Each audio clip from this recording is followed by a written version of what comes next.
Welcome everyone to episode 75 of Raw Sport. My name is Ahmed Al Houli. We're back with another cracker. Consecutive days we go live, and today a very different guest, the man himself, Mr. Andrew Moloney.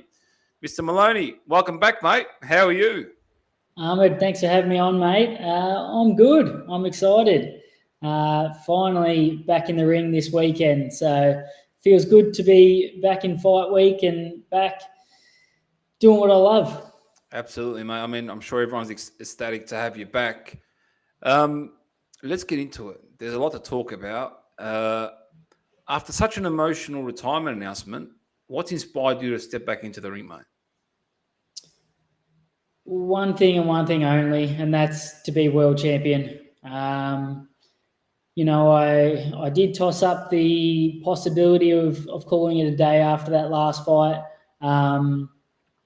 It was in the heat of the moment. I announced my retirement in the ring because boxing has given me some real kicks up the bum that I didn't feel like I deserved. Twice now I should have been world champion and had that ripped away from me. And I'd had enough. I thought I can't do this anymore. It's torture.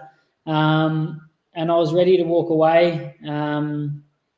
What drove me back at that point then after the bicep surgery was wanting revenge and wanting to get the rematch with Pedro Guevara. Then that fell off the table.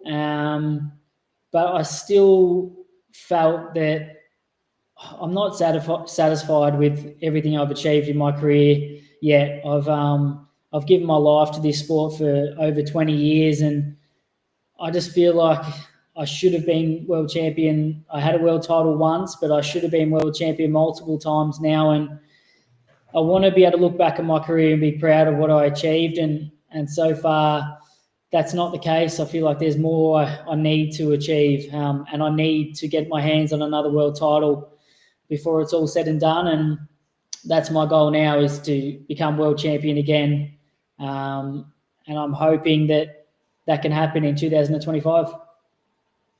How much did that injury impact your performance and your decision to prematurely retire?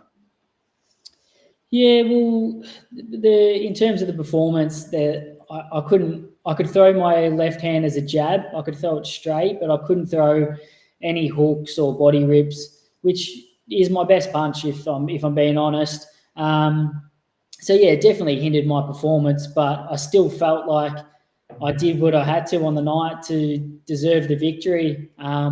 We sort of had to change game plan and use my right hand a lot more and just stick to using the jab with the left. And I honestly felt like I did exactly what we set out to do, and felt like I deserved the victory and still do. But obviously I didn't get the decision, and part of that wanting to walk away was that I knew I had to have surgery on my bicep that following week, and I knew it was going to take quite a long time to recover. And just the thought of having to build back up and fight on these small shows again and rebuild, it wasn't something that I sort of at the time felt like I wanted to do.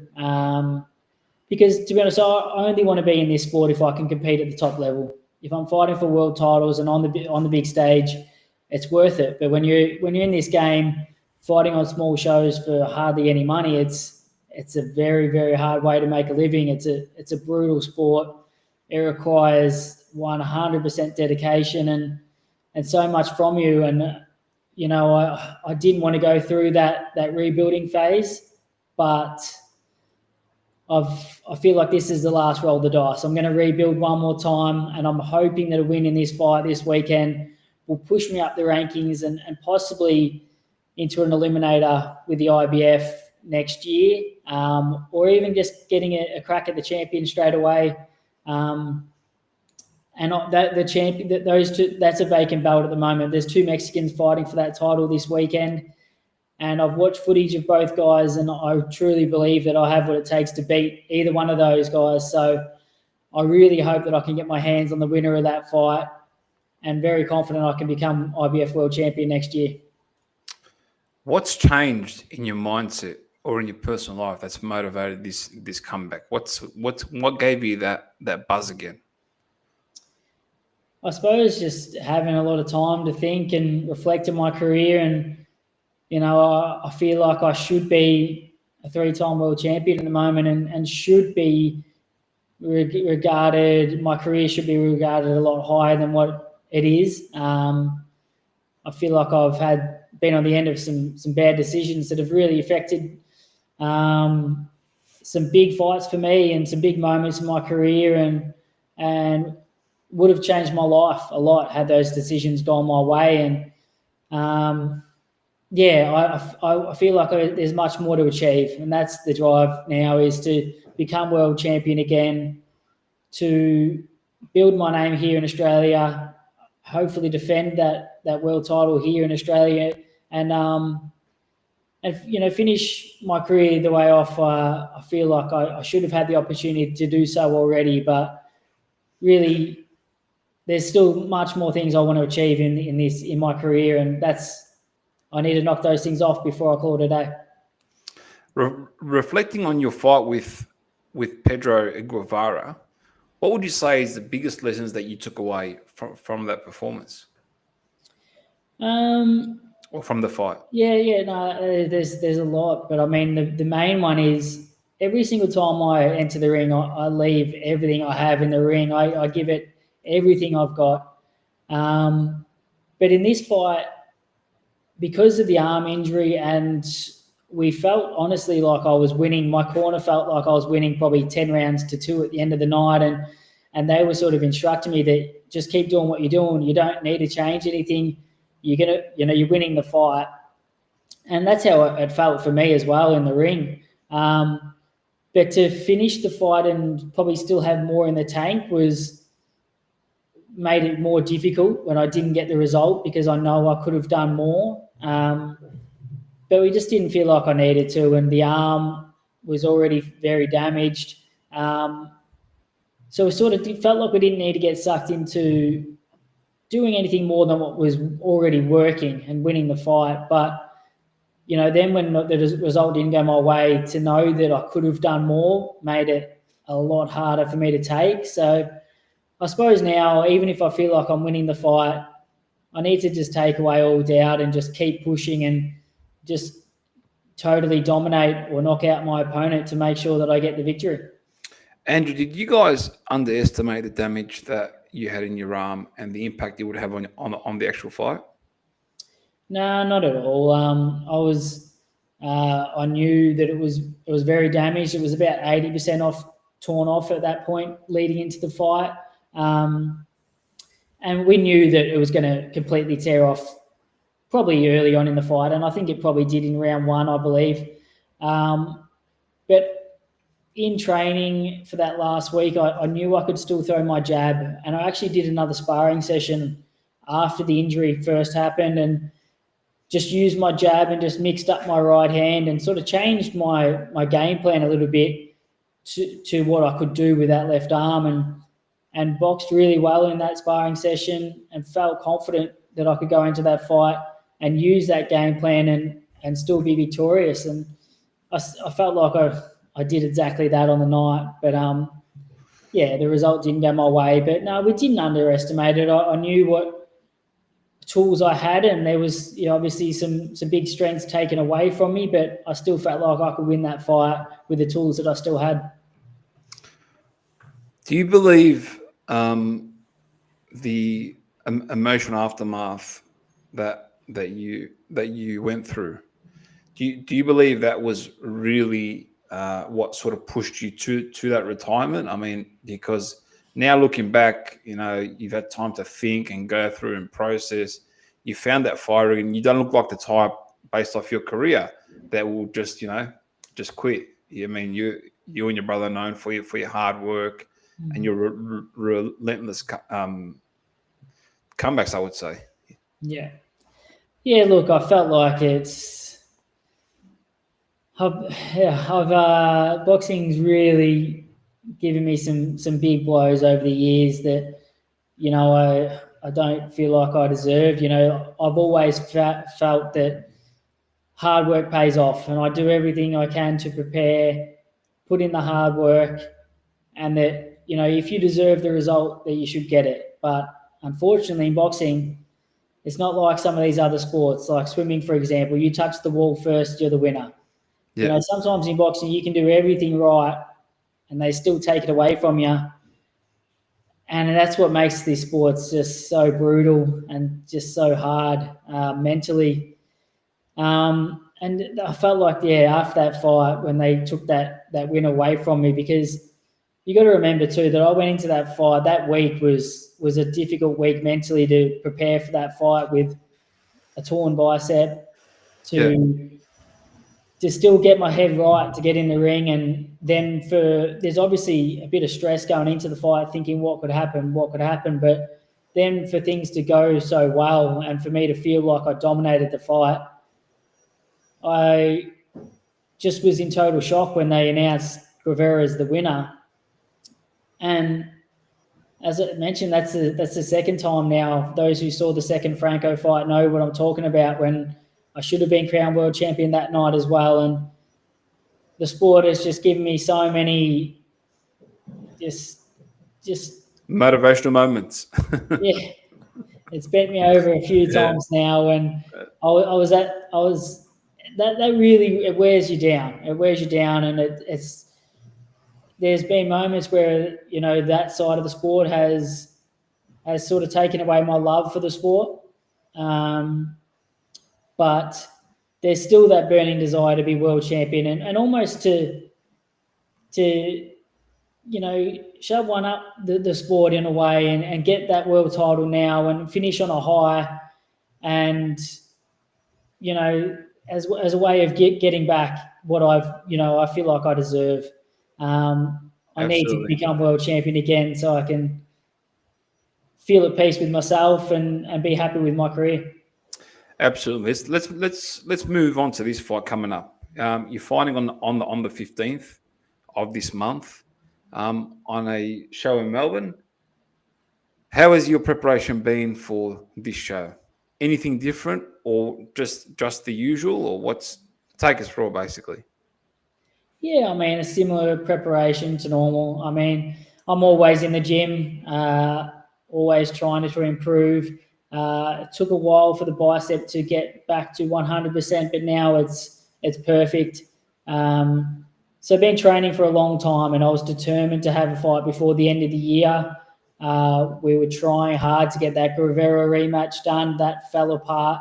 So then the sights were set on getting back into the ring and getting back up those rankings so that I could have a big year in 2025 and hopefully fight for a world title early in the new year. So we were scratching around for a show to be on. Some things sort of kept falling apart. Luckily, Lim Jekka has a show on this Sunday, December 15, and we already had an opponent locked in, ready to go, and we're already training away for this fight when the show we were originally supposed to be on got cancelled. So luckily, Lim Jekka was nice enough to gave us the opportunity to fight on his card.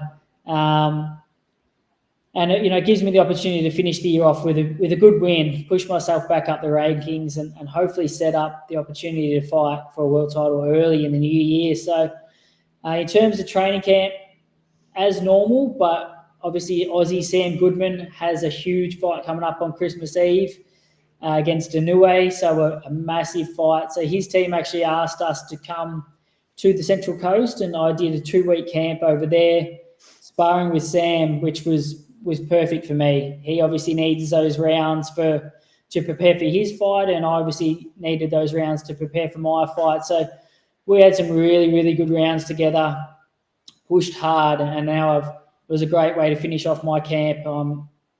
Feeling fit, feel like I'm boxing better than ever, and just ready to put on a really great performance this weekend.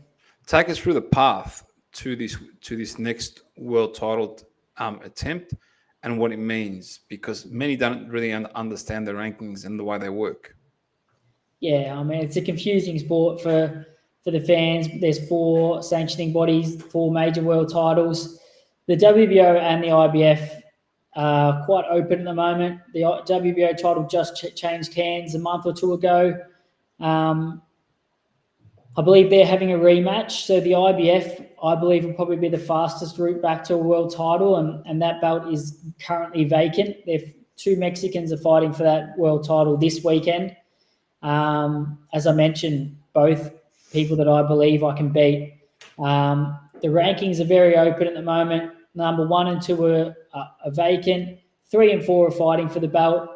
RG Cortez, I believe, is at 5. And I'm hoping after this fight I might sit at around 6. I'm at 8 at the moment.